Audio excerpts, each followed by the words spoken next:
अस्सलाम वालेकुम 9th class. आज हमने chapter number 5 that is about tissues organs and organ system start करना है। तो आज हम इसका इंट्रो कर लेते हैं। तो मैटर क्या होता है? How will you define matter? अब बचपन से छोटी क्लासेस से पढ़ते आ रहे हैं कि हर वो चीज़ जो जगह घेरती है और वज़न रखती है उसको हम मादा कहते हैं। तो हर वो चीज़ जो जगह घेरती है और वज़न रखती है उसमें सॉलिड आ जाता है, लिक्विड आ जाता है, गैसेस आ जाती हैं। आपके इर्द गिर्द मौजूदा चीज़ें सॉलिड फॉर्म में हो सकती हैं, वाटर वगैरह, लिक्विड, गैस, जो आपके इर्द गिर्द एयर है वो गैसों का मजमूआ है। तो मैटर के अंदर क्या होता है? मैटर के अंदर मॉलिक्यूल्स होते हैं। मॉलिक्यूल्स के अंदर क्या होते हैं? एलिमेंट्स होते हैं। एलिमेंट्स के अंदर क्या होते हैं? एटम्स होते हैं। यानी कि इन सिंपल जो मैटर है इसके अंदर केमिस्ट्री है, ठीक है। बट इनमें डिफरेंस क्या है? इन टर्म्स में मॉलिक्यूल्स, कंपाउंड, एलिमेंट्स, एटम्स, इन सब में डिफरेंस क्या है? इन सब टर्म्स जो हैं ये सारी एक दूसरे से कैसे डिफरेंट है, तो इसको हम समझ लेते हैं। इसको समझने के लिए हम हाइड्रोजन की एग्जांपल लेते हैं यहाँ पे। तो हाइड्रोजन एटम है ना, हाइड्रोजन एटम उसके पास एक इलेक्ट्रॉन होता है। हाइड्रोजन के पास एक इलेक्ट्रॉन होता है और ये इसका न्यूक्लियस है। न्यूक्लियस में प्रोटॉन्स होते हैं। पी से मुराद प्रोटॉन्स है और एन से मुराद न्यूट्रॉन्स है। तो हाइड्रोजन के पास प्रोटॉन हमेशा एक होता है और प्रोटॉन नंबर उस एटम के नंबर को जाहिर करता है। यानी कि जो प्रोटॉन नंबर है ना वो एटॉमिक नंबर कहलाता है। यानी कि हाइड्रोजन का एटॉमिक नंबर 1 होता है। अगर हम हाइड्रोजन का न्यूट्रॉन नंबर देखें तो न्यूट्रॉन नंबर डिफरेंट होता है।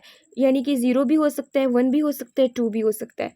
जब प्रोटॉन और न्यूट्रॉन दोनों ऐड होंगे ना तो वो उस एटम का मैस नंबर यानी उसका वजन कहलाएगा।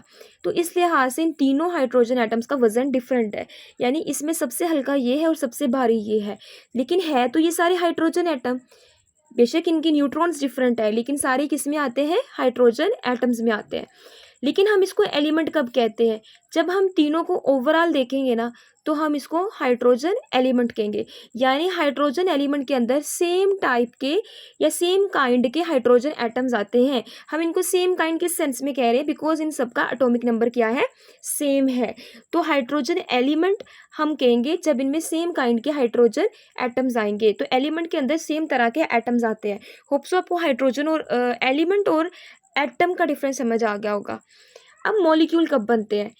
जब ये एटम्स कंबाइन करते हैं, आपस में जुड़ते हैं, आपस में ताल्लुक़ रखते हैं, तो ये मॉलिक्यूल की फॉर्म में आ जाएगा, मॉलिक्यूल की शक्ल में आ जाएगा। हो सकता है कि ये हाइड्रोजन इस हाइड्रोजन के साथ बॉन्ड बना ले। किस तरह ये बॉन्ड क्यों बनेगा? बॉन्ड यानी कि ताल्लुक़। ताल्लुक़ कब बनता है? देने और लेने से या शेयर करने से, ठीक है। तो हो सकता है कि ये अपना इलेक्ट्रॉन इसके साथ शेयर कर ले, ये बांट ले, तो उनके दरमियान क्या बन जाएगा? बॉन्ड बन जाएगा। जैसे कि लेट्स से कि दो फ्रेंड्स हैं, एक के पास सालन एक के पास रोटी है, तो वो दोनों आपस में शेयर कर लेंगे तो हो सकता है आगे जाके उनका बॉन्ड बन जाए, उनका ताल्लुक़ बन के फ्रेंडशिप हो जाए, ठीक है। तो सेम इसी तरह तो जब इलेक्ट्रॉन्स शेयर किए जाएंगे या ये एक दूसरे को देते हैं या लेते हैं तब इनमें बॉन्ड बनेगा। तो जब हो सकता है कि ये हाइड्रोजन अपने जैसे हाइड्रोजन के साथ ही एटम के साथ बॉन्ड बना ले, हो सकता है ये इसके साथ बॉन्ड बना ले, तो वो एटम्स डिफरेंट एटम्स भी हो सकते हैं मॉलिक्यूल के अंदर और सेम एटम्स भी हो सकते हैं, ठीक है। जैसे कि सेम एटम्स जब कंबाइन करते हैं, लेट्स से कि हाइड्रोजन जो है हाइड्रोजन के साथ कंबाइन कर रहा है तो H2 बनेगा। तो जब एटम्स कंबाइन करेंगे बॉन्डिंग के जरिए तो क्या बन जाएगा? मॉलिक्यूल बन जाएगा। तो इसी तरह जब डिफरेंट एटम्स कंबाइन करते हैं तो तब भी मॉलिक्यूल ही बनता है। जैसे 2 हाइड्रोजन एटम्स और एक ऑक्सीजन एटम, तो वाटर जो है वो भी क्या है? मॉलिक्यूल है। लेकिन इस वाले मॉलिक्यूल में जो एटम्स हैं वो डिफरेंट है, ठीक है। लेकिन जो ऊपर वाले मॉलिक्यूल में हमने पढ़ा है तो उसमें एटम सेम है। लेकिन जब डिफरेंट एटम्स कंबाइन करेंगे ना तो ऐसे मॉलिक्यूल को हम कंपाउंड भी कहते हैं, ठीक है। यानी कि हर कंपाउंड मॉलिक्यूल होता है लेकिन हर मॉलिक्यूल जो है वो कंपाउंड नहीं होता। यानी कि ये वाला कंपाउंड नहीं है बट ये वाला मॉलिक्यूल कंपाउंड भी है। तो होप सो आपको ये बेसिक डिफरेंस समझ आ गया होगा। अब ये मॉलिक्यूल्स जो हैं ये कंबाइन करते हैं तो कंबाइन करके ये ऑर्गेनेलीज बना देते हैं। जैसे कि ये एक सेल है, लेट्स से ये एक सेल है तो सेल के अंदर ऑर्गेनेलीज होती हैं। जैसे ये माइटोकॉन्ड्रिया है, न्यूक्लियस है, लास्ट चैप्टर में हमने पढ़ा भी था। और ये लास्ट चैप्टर में हमने पढ़ा था, सेल वाले चैप्टर में। राइबोसोम है, सेंट्रियोल है, ठीक है। तो ये ऑर्गेनेलीज है। इन सब ऑर्गेनेलीज के अपने अपने नाम हैं। जैसे डिफरेंट सारे स्टूडेंट्स हैं लेकिन स्टूडेंट्स के हर स्टूडेंट का अपना अपना नाम है। तो सेम इसी तरह इन ऑर्गेनेलीज का अपने अपने फंक्शंस होते हैं। होते हैं। अब ये हर ऑर्गेनेली किस मटेरियल से मिलके बनी है, क्या ये प्लास्टिक से मिलके बनी है, क्या ये लोहे से मिलके बनी है, ये किस मटेरियल से मिलके बनी है, तो ये मॉलिक्यूल्स मटेरियल जो है ना उससे मिलके बनी होती है। मॉलिक्यूल्स कंबाइन करेंगे तो ये पूरा सेल बनेगा, ठीक, सॉरी, मॉलिक्यूल्स कंबाइन करेंगे तो क्या बनेंगी, ऑर्गेनेलीज बनेंगी। अब ऑर्गेनेलीज होंगी तो पूरा सेल होगा, ठीक है। अब आपको होप सो समझ आ रही होगी कि किस तरह से ऑर्गेनेलीज जो है वो बनती है। यानी कि अगर आप ऑर्गेनेलीज की डेप्थ में जाओगे ना, इसको आप ज़रा जूम करोगे तो आपको इसके अंदर केमिस्ट्री नज़र आएगी, आपको इसके अंदर मॉलिक्यूल्स नज़र आएंगे, ठीक है। अब जब सेल बन जाता है, यानी कि एक सेल के अंदर ना दर्जनों ऑर्गेनेलीज होती हैं, तो जब एक सेल होता है ना, जब एक जैसे सेल्स आपस में मिलेंगे, जब सेल्स मिलते हैं ना, ग्रुप ऑफ सेल्स जो होते हैं, तो जब वो एक सिमिलर फंक्शन परफॉर्म करें, हो सकता है वो एक फंक्शन करें, हो सकता है वो एक से ज़्यादा फंक्शन भी कर सकते हैं, लेकिन जब ग्रुप ऑफ सेल्स मिलते हैं तो वो क्या बनाते हैं, टिश्यू बनाते हैं। इसको समझने के लिए यहाँ पे हम एग्जाम्पल लेते हैं। लेट्स से कि ये स्टमक है, तो जो स्टमक की वॉल्स है, यहाँ पे टिश्यूज़ है, यानी कि आप देख सकते हो यहाँ पे ग्रुप ऑफ सेल्स है। तो लेट्स से कि ये जो सबसे पीछे वाला बाहर वाला ये ग्रुप ऑफ सेल्स है ना, ये ग्रुप ऑफ सेल्स जो है ना ये टिश्यू बना रहा है, और इस टिश्यू को हम एक नाम देते हैं एपिथेलियल टिश्यू, क्योंकि हमारी बॉडी में बहुत सारे टिश्यूज़ हैं तो उनके अपने अपने नाम है। अब एपिथेलियल टिश्यू का काम है कि इसने मैदे के अंदर जूस खारिज करना है, जिसने खुराक को हजम करना है, खुराक को ब्रेक करना है, खुराक को तोड़ना है। अब ये जो ग्रुप ऑफ सेल्स है ना, ये ग्रुप ऑफ सेल्स क्या कहलाते हैं, टिश्यू कहलाते हैं। तो ये सारे सेल्स देखिए, अब इस एक सेल ने भी जूस खारिज किया, इस एक सेल ने भी जूस खारिज किया, इस एक सेल ने भी, तो ओवरऑल जब ये सारे ग्रुप ऑफ सेल जूस खारिज करेंगे तो इतना जूस बन जाएगा स्टमक में, जो कि खुराक को हजम करने के लिए काफ़ी होगा। इसी तरह एक मज़ीद हम टिश्यू की एग्जांपल लेते हैं, जैसे कि ये आपको ब्लैक में नज़र आ रहे होंगे सेल्स, तो ये सेल्स मिलकर टिश्यू बनाते हैं, इसको मस्कुलर टिश्यू कहते हैं। जहाँ पे भी बेटा वर्ड मस्कुलर आ जाए, इसका काम होता है हरकत करवाना, मूवमेंट करवाना।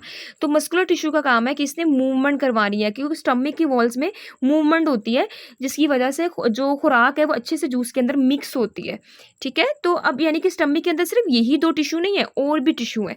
तो यानी कि जो टिश्यूज़ हैं वो मिलकर पूरा एक स्टमक बना रही है। तो पूरा स्टमक क्या है, ऑर्गन है। यानी कि डिफरेंट टिश्यूज़ मिलके क्या बना रही है, ऑर्गन बना रही है। जब डिफरेंट टिश्यू परफॉर्म करे रिलेटेड फंक्शन, रिलेटेड कहते हैं मिलता जुलता काम, यानी कि इस वाले टिश्यू का काम जो है एपिथेलियल टिश्यू का काम और है, लेकिन मस्कुलर टिश्यू का काम और है, लेकिन इनका काम मिलता जुलता किस सेंस में है, क्योंकि ये काम कर रहे हैं खुराक को हजम करवाने से रिलेटेड, तो इस सेंस में ये मिलता जुलता काम है। तो यानी मॉलिक्यूल्स मिलके सेल बनाते हैं, सेल्स मिलके टिश्यूज़ बनाते हैं, टिश्यूज़ मिलके क्या बनाते हैं, ऑर्गन्स बनाते हैं। नेक्स्ट जो ऑर्गन्स है ना, ऑर्गन्स मिलके जो ऑर्गन्स होते हैं ना वो मिलके सिस्टम बनाते हैं, ऑर्गन सिस्टम। जैसे कि आप देख सकते हैं कि यहाँ पे डिफरेंट ऑर्गन्स हैं, जैसे कि माउथ है, ये ऑर्गन है, ठीक है। ये खुराक की नाली, ये जो खुराक की नाली है ये ऑर्गन है। स्टमक है, ये ऑर्गन है। तो लीवर ऑर्गन है, गॉल ब्लैडर पित्ता ऑर्गन है, छोटी आंत ऑर्गन है, बड़ी आंत ऑर्गन है, स्टमक ऑर्गन है। तो ये सारे ऑर्गन्स मिलके एक सिस्टम बना रहे हैं, जिसको हम कहते हैं ऑर्गन सिस्टम। तो ऑर्गन सिस्टम हमारी बॉडी में डिफरेंट है। जैसे कि अब यहाँ पे जो ऑर्गन्स है ये मिलके जो सिस्टम बना रहे हैं, दैट इज डाइजेस्टिव सिस्टम, ठीक है। हमारी बॉडी में बहुत सारे डाइजेस्टिव सिस्टम है। जैसे मिसाल के तौर पे आपके स्कूल में बहुत सारे क्लास सिस्टम्स होंगे, ठीक है। तो सब जैसे कि 9th के सिस्टम्स हैं, 10th सिस्टम है। अब हर सिस्टम में लेट्स से 9th सिस्टम में डिफरेंट सेक्शंस होंगे, ठीक है। तो अब उनके अपने अपने नाम है ना, अब 9th सिस्टम में भी तो अपने अपने नाम है ना। तो जैसे कि खतीजा सिस्टम है, लेट्स से एक सेक्शन का नाम खतीजा है, या फातिमा सिस्टम है, 9th फातिमा सिस्टम है। तो इसी तरह हमारी बॉडी में डिफरेंट सिस्टम है और उन सिस्टम्स के नाम है। जैसे कि हमारी बॉडी में डिफरेंट ऑर्गन सिस्टम है, तो जैसे कि डाइजेस्टिव सिस्टम है, सर्कुलेटरी सिस्टम है, रिस्पायरेटरी सिस्टम है, नर्वस सिस्टम है, लिम्फेटिक सिस्टम है। तो ये सारे सिस्टम्स मिल के ना जब काम करते हैं ना, तो पूरा एक जानदार बनता है, पूरा एक इंडिविजुअल बनता है, एक फ़र्द बनता है। मिसाल के तौर पे यहाँ पे एक सर्कुलेटरी सिस्टम की एग्जांपल है, ठीक है। लेट्स से कि ये हार्ट है, ठीक है, और यहाँ हार्ट से ये कनेक्टेड है खून की नालियाँ। तो इन खून की नालियों में होता है ब्लड, सही है। तो ये सारे मिलके एक सिस्टम बनाते हैं, जिसको हम कहते हैं सर्कुलेटरी सिस्टम। सर्कुलेटरी सिस्टम एक ऑर्गन सिस्टम है। सर्कुलेटरी किस सेंस में, क्योंकि सर्कुलेशन यानी गर्दिश करवाना, क्योंकि जब हमारे ब्लड में खून भरता है ना, तो हमारा ब्लड अंदर की तरफ सिकुड़ता है, जिसकी वजह से खून उछल के इसमें से बाहर आता है, नालियों में बहना शुरू कर देता है। और ये ब्लड जब हमारे जिस्म के सारे हिस्सों तक जाता है नालियों के ज़रिए, तो ये हमारे जिस्म के हर हिस्से को, क्योंकि ब्लड के अंदर ग़िज़ा है, ब्लड के अंदर ऑक्सीजन है, तो सारा कुछ जो हमारी बॉडी को, हमारे सेल्स को चाहिए वो ब्लड के ज़रिए मिलता है। ठीक है, तो इस तरह से जो है ना ये सर्कुलेटरी सिस्टम काम करता है। तो ऐसा नहीं होता कि हमारी बॉडी में कोई एक सिस्टम काम कर रहा है तो जो है बॉडी काम कर सकती है, बल्कि सारे सिस्टम्स मिलकर काम करेंगे तभी हमारी बॉडी जो है ना वो फंक्शन कर सकेगी। तो लेवल्स ऑफ ऑर्गेनाइजेशन, ऑर्गेनाइजेशन कहते हैं तरतीब, एक ऑर्गेनाइज्ड फॉर्म में, तरतीब वाली फॉर्म में। लेवल्स, तो लेवल्स ऑफ ऑर्गेनाइजेशन जो होते हैं ना, डिफरेंट लेवल्स ऑफ ऑर्गेनाइजेशन होते हैं। लोअर लेवल सिंपल होते हैं, हाई लेवल इंक्रीजिंगली कम्प्लेक्स। यानी कि जैसे भी हमने पढ़ा, जो एटम लेवल है वो सबसे सिंपल फॉर्म में है, लेकिन जो एक पूरा जानदार बन गया वो हाई लेवल है और वो पेचीदा है। तो ऑर्गेनाइजेशन इस सेंस में कि किस तरीके से सेल्स ऑर्गेनाइज होते हैं, इकट्ठे होते हैं, किस तरह से वो टिश्यूज़ बनाते हैं, फिर वो टिश्यूज़ ऑर्गेनाइज होके ऑर्गन बनाते हैं, ऑर्गन ऑर्गेनाइज होके ऑर्गन सिस्टम ऑर्गेनाइज होके एक पूरा जानदार जो है ना वो बना देते हैं। तो इसको आप रीड कर लीजिएगा कि जो लेवल्स ऑफ ऑर्गेनाइजेशन है मल्टी सेलुलर ऑर्गेनिज्म से, वो शुरू होते हैं सिंपल लेवल से, यानी स्मॉलेस्ट लेवल से, एटम से, और प्रोग्रेस आगे कंटिन्यू रहते हैं largest and most complex level जो कि जानदार है, ऑर्गेनिज्म लेवल है। तो एटम्स क्या होते हैं? अच्छा, एटम्स में एटम ज़्यादा स्मॉलेस्ट यूनिट ऑफ मैटर मादा का, क्योंकि आपको पता है जो अगर आप मैटर को जूम करोगे ना तो सबसे छोटा आपको एटम नज़र आएगा, जो कि मेंटेन करते हैं एलिमेंट की प्रॉपर्टी। क्योंकि जैसे हाइड्रोजन एलिमेंट जो है उसकी खासियत का हमें कैसे पता चलता है? उसकी खासियत का पता हमें हाइड्रोजन एटम से ही पता चलता है, हाइड्रोजन एलिमेंट की खुसूसियत का। ठीक है, तो मॉलिक्यूल जो है एटम्स कंबाइन करते हैं, मॉलिक्यूल बनाते हैं, ये इसकी डेफिनेशन यहाँ तक है, जो कि हैव इंटायरली मुकम्मल तौर पर डिफरेंट प्रॉपर्टीज खुसूसियत than the atoms they contain. यानी कि देखें, इसको हम समझने के लिए ना वाटर की एग्जांपल लेते हैं। अब वाटर के अंदर 2 हाइड्रोजन 1 ऑक्सीजन है। अब जब इसको अगर हम अलग अलग देखें तो हाइड्रोजन की प्रॉपर्टी है कि इसने हाइड्रोजन की मौजूदगी में ना आग को बढ़ावा मिलता है, और ऑक्सीजन की मौजूदगी में आग लगती है। तो लेकिन जब ये कंबाइन करेंगे ना तो ये एक नया मतलब मॉलिक्यूल बन जाएगा। तो अब ये वाटर की जो प्रॉपर्टी है वो टोटली डिफरेंट है हाइड्रोजन और ऑक्सीजन से, क्योंकि वाटर आग बुझाने के लिए इस्तेमाल होता है। खैर, एग्जाम्पल इसमें आप करेंगे वाटर, प्रोटीन, न्यूक्लिक एसिड कहते हैं, डीएनए और आरएनए को मजमूई तौर पर हम न्यूक्लिक एसिड कहते हैं। तो ऑर्गेनेली मॉलिक्यूल्स, इसकी डेफिनेशन देखिए, मॉलिक्यूल्स कंबाइन करते हैं खास तरीके से और मेक बनाते हैं सब सेलुलर लेवल, सेल से सब सेलुलर सेल से छोटा लेवल, जिसे हम ऑर्गेनेली कहते हैं। अगर स्पीड ज़्यादा लग रही है आप सेटिंग पे जाके स्पीड स्लो कर लें। हर ऑर्गेनेली जो है वो खास होती है टू डू अ पार्टिकुलर खास फंक्शन। यहाँ तक इसकी डेफिनेशन है। एग्जाम्पल, माइटोकॉन्ड्रिया सेल के अंदर होता है, जिसका काम जो है ना, माइटोकॉन्ड्रिया का काम सेल के लिए एनर्जी बनाना है, और एनर्जी बनाने के इस्तेमाल को हम सेलुलर रिस्पायरेशन कहते हैं। राइबोसोम का काम है कि उसने प्रोटीन की तैयारी करनी है। आपको एमसीक्यूज भी आ सकते हैं कि माइटोकॉन्ड्रिया का क्या काम है, राइबोसोम का काम क्या है। सेल की डेफिनेशन देखें, जब ऑर्गेनेलीज असेंबल इकट्ठी होती हैं, इंटरेक्ट करती हैं, एक दूसरे के साथ लिंक करती हैं, तो वो सेल बनाती हैं। सेल जो है वो स्मॉलेस्ट यूनिट है with characteristics of life. Cell को ना हम जिंदगी का छोटा यूनिट इसलिए कहते हैं क्योंकि इस एक सेल में वो पूरी खुसूसियात है जो ज़िंदगी को चलाने के लिए काफ़ी है, यानी कि ज़िंदगी का आगाज़ एक सेल से होता है। तो यहाँ तक हो गई डेफिनेशन सेल की। खैर, इसके बाद इसकी खुसूसियात हैं। सेल की खुसूसियात क्या है कि ये कैरी आउट करवाता है तमाम ज़िंदगी की एक्टिविटीज़, और ये रिप्रोड्यूस करता है, यानी कि सेल अपनी तादाद को बढ़ा सकते हैं। यूनिसेलुलर ऑर्गेनिज्म एग्जाम्पल की हेडिंग देंगे। यूनिसेलुलर ऑर्गेनिज्म एक सेल से मिलकर बने होते हैं। मल्टी सेलुलर ऑर्गेनिज्म जो है ना वो एक से कई सेल से मिलकर बने होते हैं। सेल में आप brain cells, liver cells, kidney cells की एग्जाम्पल भी दे सकते हैं। टिश्यू की एग्जाम्पल देखें। मल्टी सेलुलर ऑर्गेनिज्म में सेल्स जो है वो टिश्यूज बनाते हैं। टिश्यू की डेफिनेशन आप यहाँ से कर सकते हैं। टिश्यू जो है वो ग्रुप ऑफ सिमिलर एक जैसे सेल्स को कहते हैं जो इकट्ठे काम करते हैं, परफॉर्म करते हैं एक या एक से ज़्यादा स्पेसिफिक फंक्शन, खास काम। एग्जाम्पल ऑफ टिश्यूज एनिमल्स के अंदर और प्लांट्स के अंदर यहाँ पे एग्जाम्पल्स दी हुई हैं। एनिमल्स के अंदर एपिथेलियल टिश्यू है जो कि बॉडी सर्फेस को कवर करते हैं, यानी कि एपिथेलियल टिश्यू जैसे कि हमारी जो स्किन के जो सबसे बाहर वाली कवरिंग है वो एपिथेलियल टिश्यूज यानी सेल से मिलकर बनी होती है। एंड लाइन कैविटीज़, जैसे मैंने आपको स्टमक की एग्जाम्पल दी थी, कैविटी कहते हैं खाली जगह, तो ये जो खाली जगह है इसकी जो लाइनिंग है वो भी एपिथेलियल टिश्यू से बनी है। मसल टिश्यू जो है वो इनेबल हरकत करवाता है। और cardiac example, cardiac muscle, cardiac यानी कि कार्डिक वर्ड का मतलब है दिल, यानी कि हमारे जो दिल के मसल्स हैं तो उसके अंदर भी मस्कुलर टिश्यूज होते हैं जिसकी वजह से हमारा दिल हरकत करता है। ठीक है, नेक्स्ट है प्लांट्स। प्लांट्स में एपिडर्मल टिश्यू होते हैं। मिसाल के तौर पे ये लीफ है, तो पत्ते के जो सबसे ऊपर वाले टिश्यूज होते हैं वो एपिडर्मल टिश्यूज होते हैं जो कि पत्तों के अंदर वाले अंडरलाइन नीचे वाले पार्ट्स को प्रोटेक्ट करते हैं, तो लीफ की एपिडर्मस यानी कि एपिडर्मल टिश्यू। वस्कुलर टिश्यू जो होते हैं ये जाइलम एंड फ्लोएम को कहते हैं, यानी कि इसको हम इसी चैप्टर में आगे जाके मैं आपको डिटेल से बताऊंगी। तो जाइलम का काम होता है पानी को ट्रांसपोर्ट करना, फ्लोएम का काम होता है खुराक को ट्रांसपोर्ट करना, न्यूट्रिएंट्स कहते हैं ग़िज़ा यानी खुराक को। ठीक है, ऑर्गन की डेफिनेशन देखें। ऑर्गन स्ट्रक्चर होता है जो कि मिलते जुलते टिश्यू से मिलकर बना होता है, जो वर्किंग टुगेदर इकट्ठे काम करते हैं, परफॉर्म करते हैं खास फंक्शन। एग्जांपल इसकी दी हुई है। अच्छा, जब शॉर्ट में करना है ना तो आपको एक एग्जांपल कर ले, लॉन्ग के लिहाज से आप सारी एग्जांपल्स कर लें। एनिमल्स में हार्ट जो है वो ब्लड को पंप करता है, सर्कुलेटरी सिस्टम, जैसे मैंने अभी आपको डायग्राम में भी समझाया है।